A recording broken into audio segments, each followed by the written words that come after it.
పావని, మా తమ్ముడు కొత్తగా పెళ్ళైంది కదా, మరదలికి కొంచెం ఇళ్ళలో చూపించమని ఫ్యామిలీ హిస్టరీ చెప్పమ్మా. అవును మరి, ఇదో పెద్ద సూర్యవంశంలో వెంకటేష్ గారి ఫ్యామిలీ, ఇదో పెద్ద తాజ్మహల్. ఏముంది బొక్క చెప్పడానికి? ఎలా ఉంటుందా? మొదటి నెల ఫస్ట్ టైం ఫ్లైట్ ఎక్కిన ఫీలింగ్ ఉంటుంది. రెండో నెల లాంగ్ జర్నీలో వెళ్తున్న బస్సులా ఉంటుంది. మూడో నెల యాక్సిడెంట్ అయిన కార్లా ఉంటుంది, లోపల ఉన్నాం బయట రాలేం.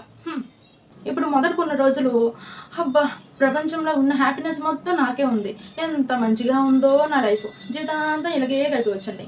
ఆ తర్వాత నుంచి ఎందుకు జరుగుతుందో, దేనికి జరుగుతుందో, ఎందుకోసం జరుగుతుందో కూడా అర్థం కాదు. కానీ దానికి కారణం నువ్వే అవుతావు, దానికి ఆన్సర్ కూడా నీకు తెలియదు. అదే మ్యాజిక్. ఇదిగో పాప, మా అత్త చాలా మంచిది, నన్ను బాగా చూసుకుంటుంది అని చెప్పేసి అన్ని విషయాలు మా అత్తకి చెప్పమాక. రేపు పొద్దున ఏదైనా గొడవ వచ్చిందనుకో, పురావస్తు శాఖ వాళ్ళు కూడా ఇంత బాగా తవ్వి ఉండరు. నీ గతము భవిష్యత్తు అన్నీ ఆవిడ చేతిలోనికే వెళ్తాయి. రోజుకో మసూదా, చంద్రముఖి, అరుంధతి సినిమాలన్నీ కలిపి చూపిస్తుంది. ఓకేనా? ఇదిగో పాప, ఇప్పుడు మన అత్త కన్నా మన పక్కన ఇరుగు పొరుగున ఉంటారు కదా కొందరు అత్తలు, వాళ్ళు మర్చి చేసుకో. రేపు పొద్దున ఏదైనా గొడవ వచ్చిందనుకో, వాళ్ళే మనకు తిరిగి చెప్పాలి మన అత్త ఏమనిందో మన గురించి అని చెప్పేసి. అర్థమైందా? గుర్తుపెట్టుకో.